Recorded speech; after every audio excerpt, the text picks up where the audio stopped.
আপনারা কি জানেন আমাদের বিশ্ব নবী হজরত মোহাম্মদ সাল্লাল্লাহু আলাইহি ওয়াসাল্লাম এবং তার সবচেয়ে পছন্দের স্ত্রী মা আয়েশা রাদিয়াল্লাহুর মধ্যেও ঝগড়া লাগতো।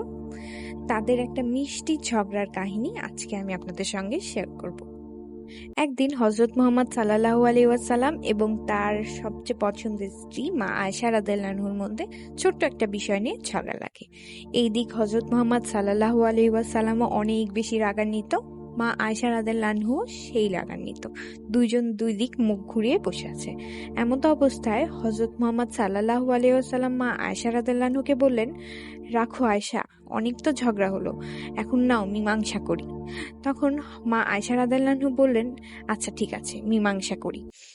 হজরত মোহাম্মদ সাল্লাল্লাহু আলাইহি ওয়াসাল্লাম বললেন, মীমাংসার জন্য তাহলে ওমরকে ডাক দিই। তখন মা আয়েশা রাদিয়াল্লাহু বললেন, না, ওমরকে ডাক দিয়েন না, আমার ওমরকে দেখলে অনেক বেশি ভয় লাগে। তখন হজরত মোহাম্মদ সাল্লাল্লাহু আলাইহি ওয়াসাল্লাম বললেন, তাহলে তোমার বাবাকে ডাক দিই। তখন মা আয়েশা রাদিয়াল্লাহু বললেন, আচ্ছা ঠিক আছে, আমার বাবাকে ডাক দেন। তখন হজরত মোহাম্মদ সাল্লাল্লাহু আলাইহি ওয়াসাল্লামের কথায় আবু বকর রাদিয়াল্লাহু হাজির, জামাই এবং মেয়ের ঝগড়া মিটমাট করানোর জন্য। আবু বকর রাদিয়াল্লাহু মা আয়েশা রাদিয়াল্লাহুকে বললেন, কি হয়েছে আয়েশা? হযরত মুহাম্মদ সাল্লাল্লাহু আলাইহি ওয়াসাল্লাম বললেন, আয়েশা তুমি বলবে না আমি বলবো?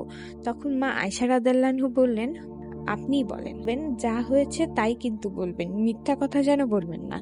মা আয়েশা রাদিয়াল্লাহুর এই কথা শুনে আবু বকর রাদিয়াল্লাহু তো অনেক বেশি রাগান্বিত হয়ে গেল, কারণ তিনি নবী সাল্লাল্লাহু আলাইহি ওয়াসাল্লামকে বলেছেন মিথ্যা কথা যেন না করে।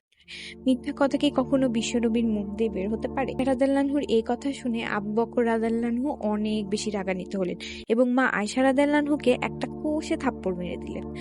আর আবু বকর রাদিয়াল্লাহু বললেন, কি বলতেছো আয়েশা তুমি এসব? প্রিয় নবী হযরত মুহাম্মদ সাল্লাল্লাহু আলাইহি ওয়াসাল্লাম কি কখনো মিথ্যা কথা বলতে পারে? এই কথা বললেন এবং মা আয়েশা রাদিয়াল্লাহুকে আবার আরেকটা থাপ্পড় মারার জন্য হাত উঁচু করলেন।